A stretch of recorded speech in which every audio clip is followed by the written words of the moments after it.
Bueno, buenos días a todos. Muchas gracias por su presencia. Realmente no pensé que era un tema tan convocante. También quiero agradecer a Presidi y la organización por esta invitación. Eh, Básicamente, no vamos a hablar tanto de los detalles estrictos de la fertilización foliar en los términos morfológicos, fisiológicos, sino tratar de responder a la pregunta que me hicieron los organizadores en el título propuesto. ¿Por qué a veces falla? ¿Por qué a veces hay una oferta de productos foliares, hay chismes de mercado, radio pasillo que anda bien, etcétera, pero uno a veces hace las pruebas y no tiene resultados? Vamos a tratar de repasar algunos aspectos que hacen a la técnica propiamente dicho para encontrar esas respuestas.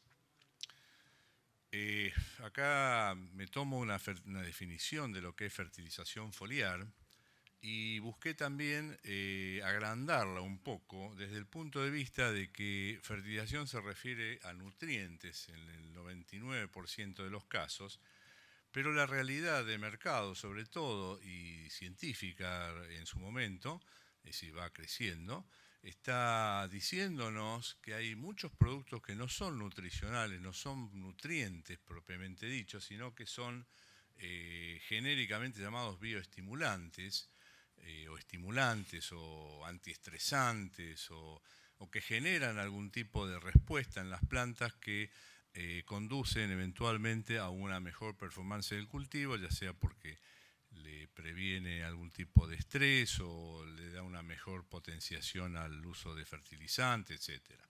Pero no vamos a entrar mucho en el detalle, pero sí hay que reconocer que existen y que eventualmente a veces genera expectativas que, como la aplicación de nutrientes por vía foliar, no necesariamente da un resultado cierto en el 100% de los casos. ¿Por qué se aplican fertilizantes por pulverización? De hecho, es una práctica muy antigua, inclusive entiendo que la mayoría de nosotros, o ustedes en particular, o quizá haya alguna excepción, pero estamos todos vinculados a las cadenas de producción de granos, es decir, región pampeana, soja, etcétera. Pero los que están o han estado en cultivos intensivos deberían saber que es una práctica muy frecuente y muy corriente, es decir, se aplican habitualmente nutrientes en distintos momentos, distintas situaciones de cultivo. En fruticultura es una práctica muy común, ya vamos a relatar algo en el curso de la charla, pero lo importante es que hay una ganancia, es decir, hay un mejor rendimiento, es decir, ¿por qué aplicarlo? Porque generalmente el que lo hace bien, el que tiene éxito, gana plata, básicamente. Lo cual, obviamente, como empresario, los motiva, digamos, a adoptarla finalmente, una vez que está convencido de su uso. El otro motivo es que hay razones, hay fundamentos científicos que permiten aseverar que es posible hacer una aplicación por vía foliar de nutrientes y obviamente está respaldado por la ciencia, es decir, hay experimentación, hay investigación, hay explicaciones coherentes que explican por qué aumenta el rendimiento a través de un aumento de una disponibilidad de un nutriente que fue aplicado por vía foliar. Otro punto importante que no podemos desconocer es que está integrada normal y corrientemente con otras pulverizaciones de otros agroquímicos, es decir, pocas veces, bueno, en fruticultura y en horticultura sí se hace, pero en general en cultivos extensivos de menor márgenes unitarios, normalmente la aplicación de un nutriente, un fertilizante foliar, se hace junto con una fungicida o un agroquímico, o un herbicida inclusive. Entonces, obviamente el costo de aplicación queda disimulado, disminuido o, si se quiere, cancelado, anulado, porque bueno, se hace con otros productos que son a lo mejor probablemente mucho más necesarios en el momento. Aplicar un herbicida para control de malezas, obviamente nadie va a desconocer eso. Después, por otro lado, también es muy cierto que como toda tecnología, va evolucionando, es decir, hay todos los años, todos los momentos, en todo momento hay nuevas patentes, nuevos coadyuvantes, nuevas técnicas de aplicación. Creo que hubo una conferencia de un extranjero, un investigador extranjero, sobre nuevas técnicas de aplicación de pulverización, y por lo tanto eso nos va llevando a un perfeccionamiento en general de la técnica. Bueno, este es un breve resumen de las causas por las cuales a veces no tenemos esas respuestas esperadas. Yo las clasifiqué básicamente en esos 4 puntos, ¿no? El primero de ellos, que consideraría a mi juicio el más frecuente, es la técnica de aplicación. Fallas en la técnica de aplicación que hacen que el momento no sea adecuado, el tipo de pastilla no sea adecuado, o sea, se está aplicando para un herbicida o para un insecticida en determinado momento del día o en determinada condición meteorológica que no es la más apropiada para un fertilizante foliar, por ejemplo. El otro punto que también creería que es bastante frecuente es un desajuste en cuanto al nutriente y el estado fenológico, o sea, el momento de aplicación que se debe aplicar. En general, la fertilización foliar es muy específica de sitio, nutriente, fenología y cultivo. Ya vamos a ver por qué en algunos casos es más exitosa que en otros, ¿no es cierto? Por ejemplo, la aplicación de boro y calcio en manzanos es una práctica que hacen prácticamente el 90% de los productores del Alto Valle, ¿no? El tercer caso que diría es la calidad del producto. Aquí no quisiera entrar en detalles, pero evidentemente hay productos de buena calidad y productos de mala calidad. Mala calidad, inclusive con fuentes que no son las más apropiadas, o por lo menos las que se supone que son solubles y que permiten penetrar dentro del tejido meristemático de la hoja. En fin, hay productos buenos y malos. Y el cuarto, digamos, eventualmente también acá sí quiero hablar de los bioestimulantes. A veces se eligen para una situación que no es la que corresponde o se los aplica como un seguro, como una necesidad de cubrirse por si las moscas, por si pasa algo. Y bueno, en esos casos probablemente a lo mejor no pase nada y entonces la falla es obvia, ¿no es cierto?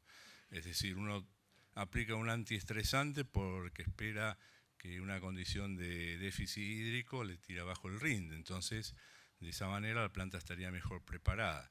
Bueno, ocurre que tiene un año lluvioso y obviamente no hay ningún tipo de respuesta. Repasemos brevemente cuáles son los pasos que tenemos que se tienen que dar para que ocurra el objetivo que nosotros queremos, así que la planta tenga o el cultivo tenga el nutriente que nosotros queremos. Primero debe haber un mojado. Parece sencillo, pero no, tenemos que asegurar que realmente la planta se moje, que quede con la solución nutriente depositada sobre las hojas, que no estén como en la foto ahí las gotitas aisladas, sino que tenga algún coadyuvante que ayude a desparramar ese líquido sobre la hoja y que aumente la superficie de contacto. Luego, el nutriente en el cual está disuelto en esa solución tiene que penetrar a través de la epidermis, que justamente la planta o la biología ha preparado a esa planta para lo contrario, para no perder, para no dejar pasar agua, en este caso desde adentro hacia afuera. Bueno, esa misma barrera que impide que se pierda el agua por evaporación excesiva es la que previene que la planta, el agua que nosotros depositamos sobre las hojas entre dentro del tejido. La epidermis, básicamente, que es una capa de cera, que ya vamos a entrar en detalle. Luego, una vez que entra dentro de la hoja, se tiene que distribuir dentro de la hoja ya a través de los elementos que dispone las plantas para distribuir sus necesidades de agua y nutrientes dentro de la planta, vale decir el xilema y el floema. Y eventualmente, si uno pretende que ese nutriente alcance un fruto o alcance una flor, se tiene que ir desde la hoja hacia ese fruto o a esa flor en formación. Todos esos procesos obviamente tienen, como diría, la posibilidad de que falle algo en el camino. Acá, bueno, volviendo al tema del mojado, hay 2 o 3 elementos que nosotros no podemos manejar y otros que sí podemos manejar. Uno es el tema de los que no podemos manejar, es la presencia de pelos, la presencia de estructuras en la hoja que impidan un mojado efectivo, el espesor de la cutícula, esa cutícula de cera que es la que previene la evaporación de la hoja, es la que previene a su vez la entrada hacia adentro de la hoja. Lo que podemos sí manejar es el agregado de coadyuvantes, de aditivos, que permitan mojar mejor, que permitan disminuir la tensión superficial de la solución y de esa manera quedar más tiempo sobre la hoja. Podemos agregar antievaporantes, podemos agregar, en fin, una serie de productos que ayudan efectivamente a que la hoja quede mojada. La técnica de aplicación también podemos manejarla. Podemos manejar el volumen, podemos manejar el tamaño de pastilla, podemos manejar el tipo de... bueno, de hecho acá no está, pero ahora lo voy a relatar más adelante, pero todo lo que haga la técnica de aplicación es algo que nosotros podemos mejorar y bueno, obviamente podría llegar a ser una falla, ¿no? Es decir, si uno aplica en pleno mediodía, 2 de la tarde, con alto viento y demás, es muy probable que la solución que uno aplica se evapore, quede seca, que la sal o la sustancia que nosotros pretendíamos que entrara dentro de la hoja queda sobre la superficie sin mojar, sin entrar. Y aquí tenemos algunos de los factores, no voy a entrar mucho en detalle, insisto, pero son algunos de los posibles problemas que pueden aparecer en el curso de la aplicación. El punto de delicuescencia es una característica de la solución que tiene que ver con la sal que estamos aplicando, ¿no? Obviamente esto es una característica de todas las soluciones que aplicamos, pero ustedes lo pueden imaginárselo simplemente con la sal común o la urea, por ejemplo, cuando queda en superficie. Si hay humedad, una alta humedad, el gránulo absorbe agua y queda como pegajoso y demás. En este caso el punto de delicuescencia tiene que ver con eso, es decir, la humedad crítica a la cual la sal queda en solución o se seca. Eso varía de formulación en formulación, que además es modificable por los formuladores. Y el que fabrica fertilizantes foliares puede tener fuentes con un alto punto de delicuescencia y por lo tanto facilitar la permanencia de la solución sobre la hoja. La humedad relativa, obviamente, se imaginan que durante el día eso varía y por lo tanto una aplicación durante las horas más iniciales, es decir, las horas más tempranas o las más tardías con respecto al día, es decir, al amanecer y al anochecer, son las mejores horas porque tenemos humedad relativa más alta y eventualmente la solución va a quedar mojada, húmeda, más tiempo sobre las hojas. La canopia, obviamente, acá parece una obviedad, pero no es lo mismo aplicar cuando las hojas están en R6, R7, cuando tenemos una abundante masa foliar, que cuando está en B2 o en B3, donde apenas la mojamos, apenas la tocamos, ¿no es cierto? Obviamente el área foliar tiene mucho que ver con la cantidad de nutrientes que estamos aplicando, y ahora lo voy a relatar brevemente también. El tipo de molécula, acá no vamos tampoco a hacer, pero voy a poner 2 ejemplos. Algunas son aniones, son iones, mejor dicho, y por lo tanto, por presentar carga, tienen distintas afinidades o desafinidades con la hoja y las sustancias que encuentra dentro. Eso obviamente también puede ser afectado por el pH. Hay moléculas que son lipofílicas, es decir, que son afines a la solución. Entonces, por ejemplo, la urea es entra muy fácilmente dentro de la planta, tiene, como se dice, es polar, no es iónica, por lo tanto entra muy sencilla y muy fácilmente. Lo mismo en las soluciones de boro. Bueno, y así hay una serie de otros factores que son simplemente modifican o afectan la penetración a través de la cutícula y que llega dentro de la hoja. Entonces, todos esos factores intrínsecos y extrínsecos nos llevan a ver lo final, ¿no? Acá empiezo por el final. ¿Cuánto nutriente entró en el cultivo? ¿Sí? ¿Cuántos kilos de N, cuántos kilos de K o de calcio entró, o decir, quedó dentro de la planta, ¿no? Acá tenemos todos esos factores, los cuantitativos, es decir, cuánto es la espesor de la cutícula eventualmente, cuál es la concentración de la solución, no es lo mismo echar 1% que 2%, 3% en la solución. Obviamente hay un problema de fitotoxicidad según la fuente, hay fuentes que son mucho más concentradas y tiene algún nutriente acompañante que lo hace fitotóxico, por ejemplo el cloruro de potasio. El nitrato de potasio tiene los dos nutrientes que pueden ser utilizados por la planta y eventualmente se usa mucho, de hecho, y sin problemas. En cambio, un cloruro de potasio, el cloruro es tóxico, es fitotóxico, obviamente es una sal muy soluble, muy perfectamente posible de usarlo como fertilizante foliar, pero el exceso de cloruro inmediatamente va a afectar la morfología de la planta y van a aparecer manchas de quemados, etcétera.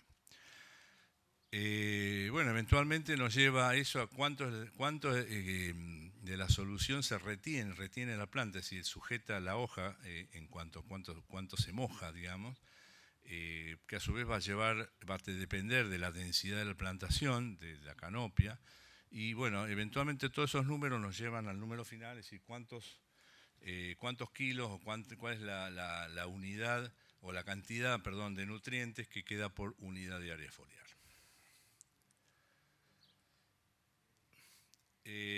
Ya en cuanto a los factores morfológicos, que también creo que ya hice alguna alusión durante la charla, el tamaño de la canopia, área foliar, estado de crecimiento de la planta, si es más chica, más grande, la idea de condiciones durante las hojas que afectan el espesor de la cutícula. A ver, voy a dar un ejemplo muy breve. En las hojas, en citricultura, por ejemplo, se usa mucho aplicar zinc, porque es una deficiencia frecuente. Y cuando la planta es joven, la hoja es joven, la cutícula recién se está depositando, entonces es muy permeable a la aplicación de nutrientes, en particular el zinc, que es un nutriente más bien difícil que penetre, porque es iónico en general, ¿no? Esa misma hoja ya cuando ya está más crecida, ya es una hoja desarrollada, ya tiene una cutícula espesa y entonces la penetración es mucho más difícil.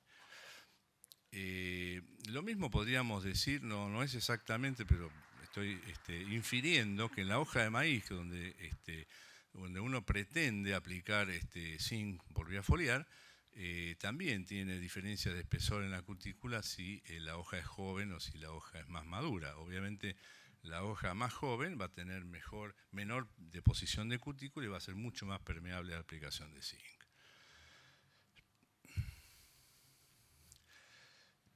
Ahora vamos a hablar brevemente de otro tema, que es la movilidad dentro de la planta. A veces uno, insisto, pretende haber una soja, que es lo que nos convoca a lo mejor como cultivo dominante de la región. Bueno, uno pretende aplicar un producto multinutriente que pretenda mejorar el llenado del grano, donde a lo mejor tenemos un estado de R1, R2, donde hay algunas vainas en desarrollo, pero realmente el grano todavía no está. Pero uno está aplicando a la hoja con la idea de cargar de nutrientes esa hoja, que eventualmente va a mejorar el estado general y eventualmente va a ser traslocado al grano cuando se está desarrollando. De hecho, hay nutrientes que son muy móviles, ahí están algunos, y otros que son muy inmóviles. Obviamente los nutrientes inmóviles no van a llegar nunca a la hoja. La edad del tejido, si el tejido está creciendo, es joven, obviamente todo lo que llegue ahí a la planta va a quedar ahí, no se va a mover. En cambio, las hojas más viejas son las que normalmente expulsan la mayor cantidad de los nutrientes. En el caso de las aplicaciones a flores, a fruto, no se requiere movilidad, sino una buena cobertura localizada.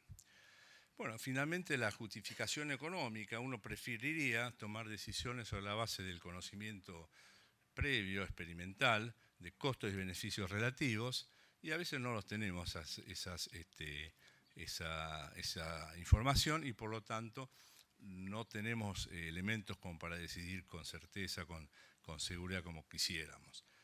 Y después también es importante decir que no es posible predecir la necesidad de fertilizantes foliares y los tratamientos a implementarse, salvo casos más bien específicos y puntuales.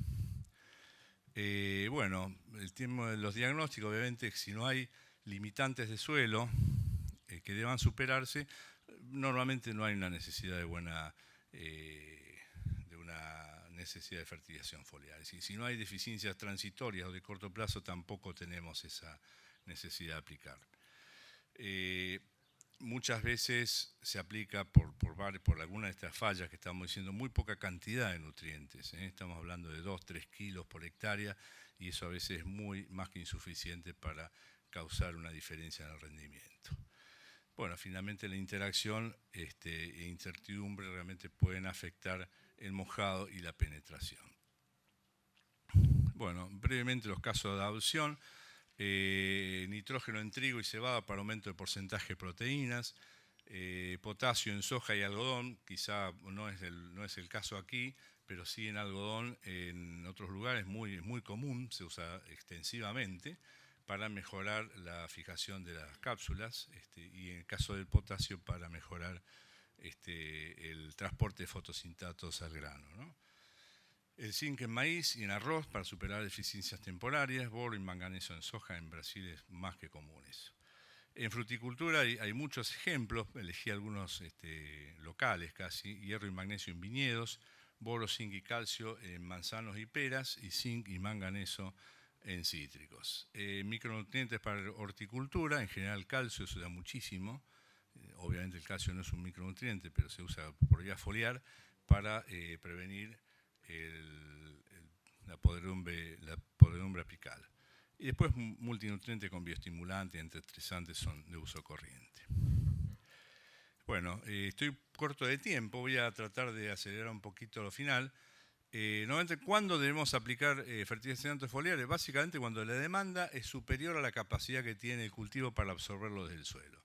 Es decir, si hay problemas en el suelo, ya sea que limitan la solubilidad del nutriente o su acceso por las raíces, normalmente tenemos necesidades en la planta que no son satisfechas por el suelo. Entonces, ahí es donde realmente la fertilización foliar funciona. A su vez también, cuando es superior a la capacidad, bueno, cuando hay momentos de crecimiento exponencial. Hay situaciones del cultivo, maíz, ustedes se lo imaginan, uno va un día, le llega a la rodilla, el otro día no van y ya le llega a la cintura. Son crecimientos de muy rápido y eso medido en kilos por hectárea por día que se debe absorber son cantidades impresionantes y así muchos cultivos. Son pocos días de alta demanda y que el suelo debería estar en capacidad de suministrarlo. Si no es posible, normalmente en esos momentos la pulverización foliar funciona muy bien. Y así en horticultura también, en donde tenemos momentos de gran demanda de nutrientes por crecimiento del fruto, existe esa necesidad. También a veces cuando hay una demanda localizada interna que excede la capacidad de redistribución de la planta, el caso de los frutos, por ejemplo, normalmente removilizan desde las hojas, los nutrientes que precisan durante el llenado de grano, por ejemplo, o crecimiento de un fruto, hay una alta demanda de nutrientes y a veces no alcanza lo que se trasloca desde la planta. Y máxime si hay a veces periodos de sequía o exceso de agua que limiten la transpiración. Por ejemplo, si hay exceso de agua en la humedad, no hay transpiración, no hay flujo de calcio, por ejemplo. Entonces, en esos momentos, la pulverización foliar funciona muy bien. Bueno, después obviamente también hay situaciones operativas, a veces uno no puede aplicar al suelo fertilizantes, entonces la única manera que puede es por vía foliar, ¿no? Y después lo último que había mencionado era la percepción de la necesidad de un seguro de nutrientes para reducir al mínimo riesgos potenciales de deficiencias que uno no puede estar viendo. En lo que hace al suministro, la eficacia está dada por, bueno, básicamente las características físicas y químicas de la solución fertilizante, que determina qué cantidad total de nutrientes puede entregarse, así como la compatibilidad de este con otros productos químicos. Las características de la especie, el uso de aditivos para mí es muy importante, eso, tener buenas formulaciones, buenos productos formulados, y el ambiente durante y después de la aplicación foliar. ¿Cómo mejorar la efectividad? Bueno, básicamente es saber cuándo se necesita, tratar de interpretar o conocer el cultivo lo suficiente como para determinar si hay limitantes de suelo o en las raíces que pueda. Hoy recién comentábamos con el amigo el caso de la tosca en el sudeste de Buenos Aires, son obviamente limitantes de suelo que seguramente en momentos determinados tienen limitantes importantes para aportar nutrientes a la planta. Los estadios realmente críticos también hay que prestarle mucha atención a eso, desarrollo, floración, maduración, desarrollo de brotes, y después usar productos que tengan desarrollos técnicos, que sean solubles, de punto de licuescencia adecuada y específicos del cultivo. Perspectivas, ya estoy concluyendo. Recordemos que es una técnica frecuente, habitual, usual, que obviamente ha crecido muchísimo en los últimos años y sigue creciendo, en algunos, sobre todo en algunos países, digamos, en algunos escenarios agronómicos, y que eventualmente tiene un respaldo científico lo suficientemente fuerte a esta altura como para recomendarlo en general. Hay tecnología suficiente también en el mercado en lo que hace de fertilizantes foliares formulados específicamente para aplicación foliar, donde usados adecuadamente, obviamente, sobre todo cuando no hay posibilidades que desde el suelo se aporte en cantidad y en calidad suficiente, la fertilización foliar está recomendada. Bueno, obviamente lo que hoy decía, en sistemas de producción con alto costo por unidad, donde hay aversión al riesgo, en general los fertilizantes foliares se usan muy frecuentemente y como un seguro para minimizar posibles pérdidas por impacto de deficiencias de nutrientes que uno no está observando. Eso es todo. Quedo abierto a preguntas, observaciones o comentarios que quieran hacer.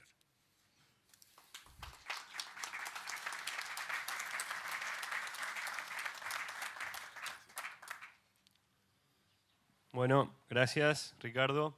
Empiecen con las preguntas, tenemos 15 minutos, así que levantan la mano y yo... ahí tenés una, después acá. Hola, buen día. Buen día. Mi nombre es Facundo Daniel, soy de Tucumán, de la Estación Experimental Obispo Colombres, y le quería hacer una consulta sobre la aplicación de fertilizantes en trigo, ¿sí? ¿Cuál sería el momento ideal para corregir algunos puntos de proteína de aplicación en trigo? Bueno, ahí hay mucha experiencia en el sudeste, quizás tengas que responderla vos esa pregunta, pero normalmente las experiencias se han hecho alrededor de la emisión de hoja bandera y algunos días de post-antesis. No tengo exactamente un dato más apropiado, pero debería estar alrededor de eso. Yo pienso que si ya desde cuando tenemos la hoja bandera desplegada y uno aplica un producto nitrogenado sobre esa hoja va a contribuir definitivamente a una mejor nutrición al grano. Lo mismo durante antesis y demás, es decir, el tema es que vos tengas suficiente área foliar en esa época como para que dure, la hoja, mejor dicho, el área foliar dure lo suficiente como para llegar a ese momento. Muchas gracias. Estuvo muy bueno lo que hizo el amigo de presentarse de dónde es cada uno para orientar un poco a Ricardo. Acá tengo pedido y después allá y después vos. ¿Qué tal, Ricardo? Mucho gusto. Mi nombre es Lucio Naya Garato, yo trabajo en Agrefert, una empresa de fertilizantes. Te quería consultar más que nada por el tema coadyuvantes, que es un rubro bien amplio y poco descripto, que tratamos de entenderlo y es muy variado. A tu criterio, dentro de ese mundo de coadyuvantes, ¿cuáles son los que vos crees que te ayudan a hacer más eficiente la aplicación de los fertilizantes foliares? Es decir, aceites, correctores. No puedo responderte eso. Desde ya, discúlpame, pero no soy especialista en eso. Dentro de lo que vos decís, que ciertamente hay una gran variedad, hay muchos obviamente que tienen funciones parecidas pero diferentes, en el sentido de que unos son mojantes, otros son desparramantes, otros tienen determinadas funciones y realmente ni siquiera he leído lo suficiente, te confieso que no, y sé que hay muchos especialistas en el tema. Quizás realmente debieras preguntarle a ellos, lamentablemente, ¿no? Bueno, gracias igualmente.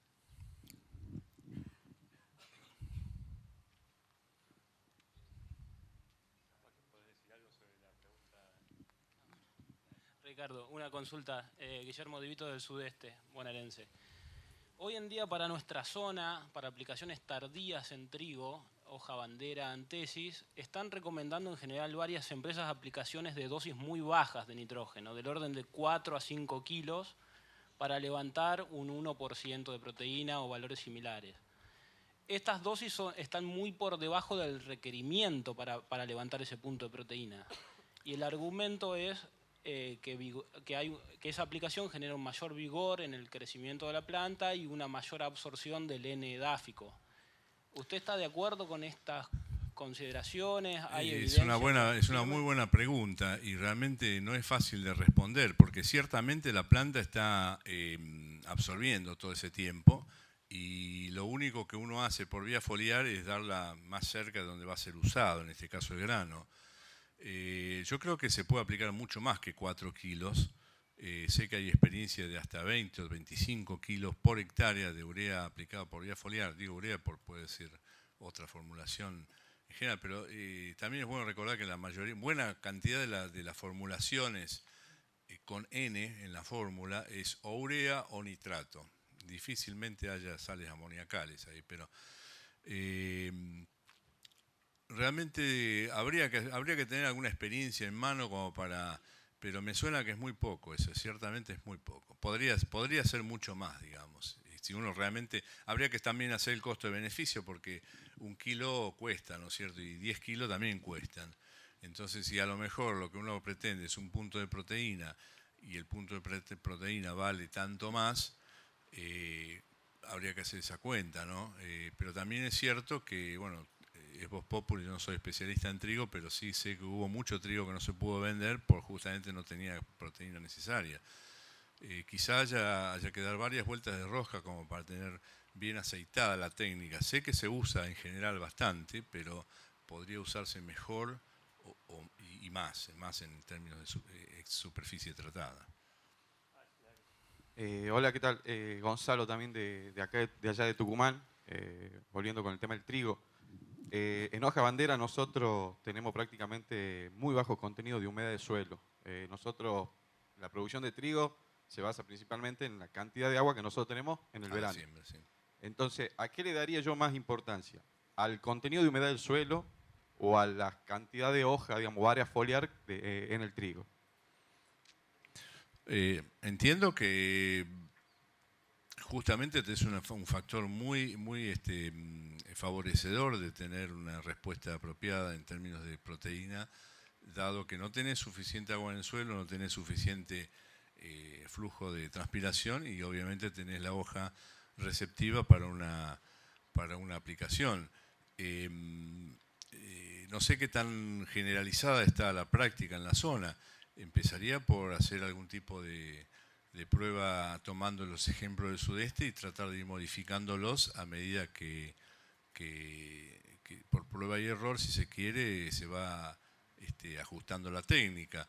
Es decir, haría una prueba con dosis relativamente bajas, es decir, 10 kilos, 5 o 10 kilos, lo más cercana a antesis, obviamente esperando una situación de humedad del suelo normal. En realidad eso no lo puede manejar, tiene que aplicarlo cuando se da nomás.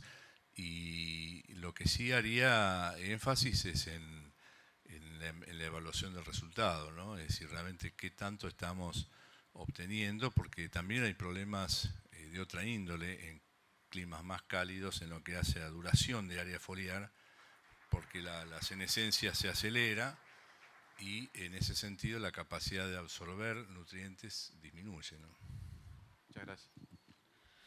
Sí, una consulta soy del sur de Córdoba, José Luis Goyenechea. Mucho gusto. Hay ambientes que están muy bajos de cobalto y molibdeno. En una época las empresas de vendedoras de inoculantes vendían cobalto y molibdeno para aplicar con el inoculante. Se descontinuó. Y hay algunos trabajos en Brasil, en Embrapa, pero le pregunto si tiene idea de algo, de que aplicando, o qué considera usted, aplicando en R5, R6 de la semilla madre, fertilizantes foliares a base de cobalto y molibdeno, ayuda a que esa semilla hija a posterior trabaje de mejor manera con el inoculante. ¿Qué experiencia o qué sabe usted sobre el tema? Hubo algún estudio que se hizo hace unos años donde justamente se evaluó muestras de soja de muchos lugares del país, se evaluó justamente a ver si los niveles de cobalto y molibdeno estaban en línea con lo normal, se supone, o por lo menos con otras muestras de otros lugares. El dato que recuerdo es que sí, que estuvo como normal, pero sí había grandes diferencias entre zonas. Me imagino yo que el molibdeno, sobre todo, sí es posible que se trasloque, no así el cobalto. El cobalto es apenas un elemento para una enzima necesaria para la fijación biológica, pero no creo que llegue siquiera no creo que salga del punto de aplicación. Pero sí eventualmente el molibdeno podría ser una posibilidad. Hola Ricardo, soy Fernando Cavazzi de Arroyito, Córdoba, y te quería preguntar si el tipo de nutriente y la cantidad que aplican así en los experimentos está en función de un análisis foliar previo de nutrientes o son ensayos armados tipo esquemáticamente. Buena pregunta. En general, no sé si está acá mi colega Gustavo Ferrari, él hizo bastantes ensayos de zinc en maíz, inclusive evaluando aportes en semilla, aportes en suelo y demás. Y lo que recuerdo de sus pruebas, de sus ensayos que están publicados por ahí, es que las cantidades por vía foliar eran muy menores y sin embargo tenían muy buenas respuestas. Pero era un caso típico de situaciones donde la aplicación a la hoja por vía foliar, por más que sea poca, dado que es un micronutriente, primero te asegura la vía de aplicación foliar, la uniformidad en la aplicación, es decir, que todo el cultivo tenga la misma cantidad, y segundo, la alta eficiencia en cuanto a cuánto de lo que vos aplicás finalmente termina dentro de la planta. La aplicación al suelo es mucho más ineficiente en ese sentido. No obstante ello, las respuestas fueron parecidas, inclusive las respuestas al suelo fueron un poco mejores. En lo que hace exactamente a tu pregunta, yo te diría que según el nutriente, insisto, según el nutriente no es lo mismo uno que otro, habría que pensar en cantidades, en dosis comerciales, porque normalmente las dosis comerciales de los productos buenos están sobre una base científica seria y eventualmente, si uno va a hacer un ensayo, desviarse más el doble o el 50%, una cosa de esa. ¿Y usted conoce así si es fácil encontrar laboratorios donde se puedan llevar muestras para analizar así, muestras foliares para analizar nutrientes? ¿Muestras foliares fácil para después ya de aplicado o como diagnóstico? Claro, previo. Sí, hay varios laboratorios, no muchos, pero hay algunos, sí. Gracias. Bueno, gracias. Queda tiempo para una última pregunta. No sé si allá.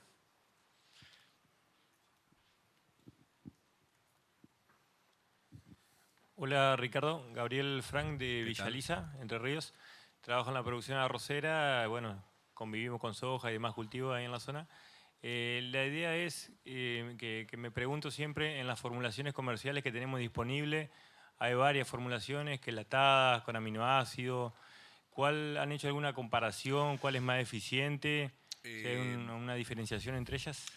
En general, yo particularmente no, seguro que no. Vamos a, si estamos metiéndonos poco a poco en el tema, pero en particular, el año pasado estuvo, o el anteaño, estuvo un investigador especialista en estos temas y él trabaja con fruticultura, en la zona de California, donde se usa muchísimo y particularmente el caso del zinc fue muy esquemático. Él hizo evaluaciones de montones de fuentes y llega a la conclusión de que como fuentes son todas iguales. Lo que pasa es que el precio varía muchísimo entre ellas. Entonces, obviamente, no lo dijo, pero como que lo más barato es lo mejor, digamos, ¿no? En caso del zinc, por vía foliar tenés algunas variantes accesibles en plaza, pero más allá de la sal precisamente pura, digamos, normalmente puede venir con algún tipo de coadyuvante que te puede facilitar mucho mejor la aplicación, puede venir con algún tipo de como se dice, anión acompañante, que también puede ser muy eficiente. A ver, por ejemplo, no estoy hablando un poco simplificadamente, ¿no? Vos podés tener una sal de cloruro de zinc, nitrato de zinc, sulfato de zinc y no sé, fosfato de zinc, por decirte algo.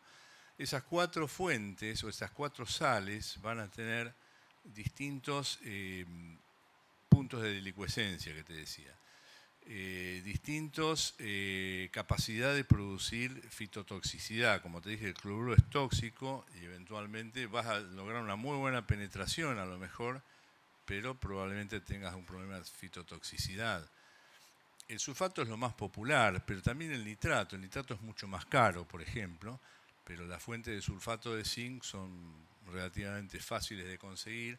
Hay muchas formulaciones comerciales que tienen, son de marcas, digamos, que tienen el sulfato de zinc como fuente principal, digamos, pero además tienen su coadyuvante, dispersantes, si son polvos, mojables, etcétera, y que eventualmente son buenas, ¿no? Pero en lo que hace a la pregunta específica, como te digo, yo no tengo una respuesta.